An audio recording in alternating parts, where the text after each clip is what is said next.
So for today's weekly Jinx video, for those that don't know, every Wednesday on this channel we do a Jinx video of any kind and you decide that topic in the comment section down below. As well as this video acting as a weekly discussion thread video for the Jinx subreddit, League of Jinx, feel free to check that out. And as we get into this video, if you enjoy it, feel free to like, comment, and subscribe as well, it's greatly appreciated. So for today's topic, what we're going to be talking about is the matchup of Jinx versus Kai'Sa. Now I know Kai'Sa hasn't been out for that long actually, so what this video is going to serve to do is, hey, if you're in my experience, for example, Kai'Sa's been banned quite often, so you don't maybe have that much experience playing against the champion yet. But maybe between me, you, and whoever else watches this video, we might be able to come together with a general consensus about how to play against this champion with Jinx based on our own experiences, even if they haven't been that many individually. Maybe like, let's say there's me, you, and 8 other people that watch this video in the first hour.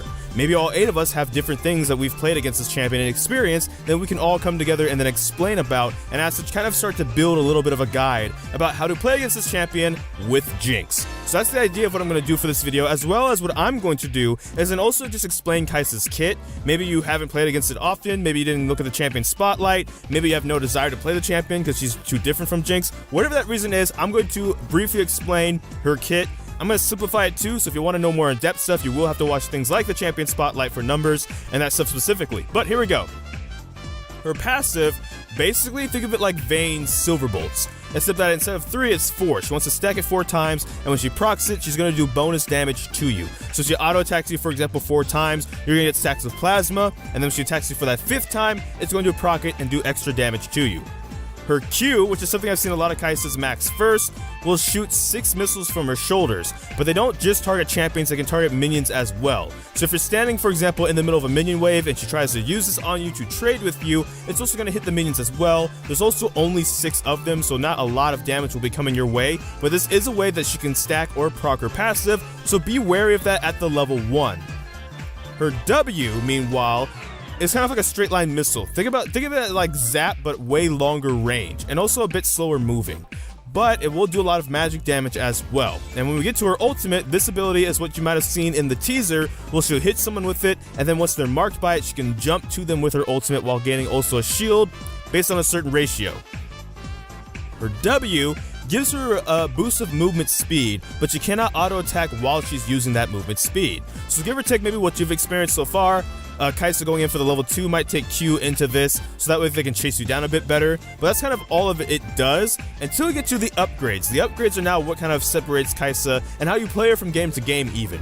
If you get a bunch of attack damage early, or just period, for example, in your build, maybe you're on like a crit heavy build with Bloodthirster and stuff like that, you'll be able to upgrade and evolve her Q, which instead of 6 missiles, will gain her 12 missiles. Now these missiles don't change if you build Runon's Hurricane on her either, so you probably won't have to actually worry about that too much if she's going the traditional like crit triple steal item build.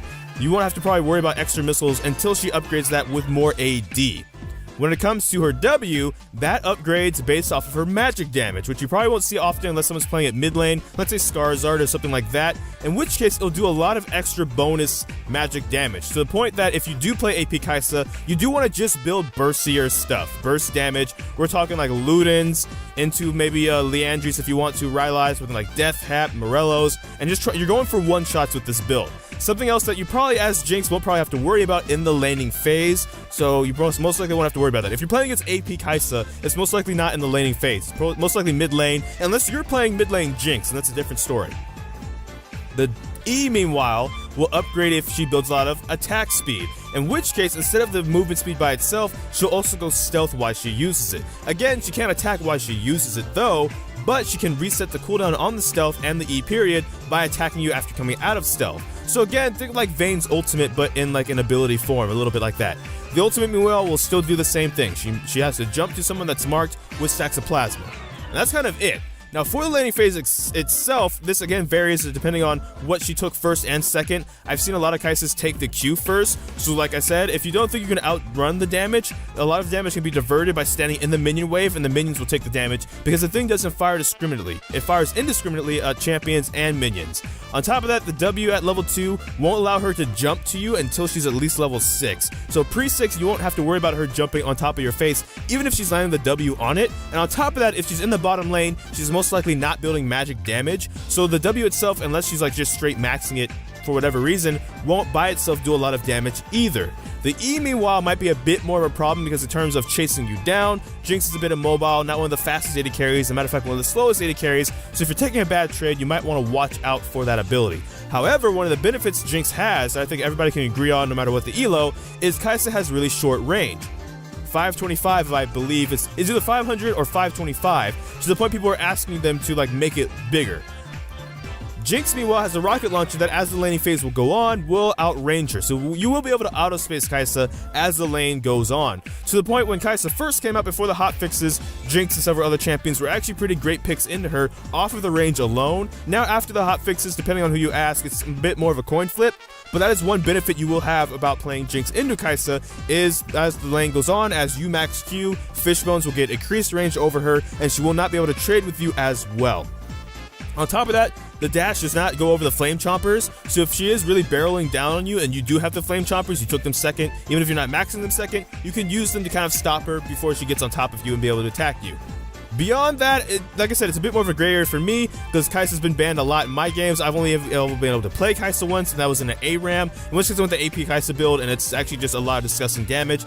But this is the part of the video where you can add your own experience and advice into this, so that way now we can all maybe make like a culmination of how to play Jinx into Kai'Sa, for that matter. But that's all for this video, a bit shorter than the previous weeks, because there's just not a lot of information to talk about, and the only thing I can do now maybe is just ramble about, theory crafting stuff, but I don't want to fill your head with my opinion by accident. I'd rather this video be about people with the actual opinion, solid information, high elo players as well, diamonds, masters, challengers if they see this video, pro players if they for some reason see this video as well. So, that's all for this video. I don't know what video will be next, because life will be quite a mess. So until next time, take care from the Fire God IFS, and thank you for watching.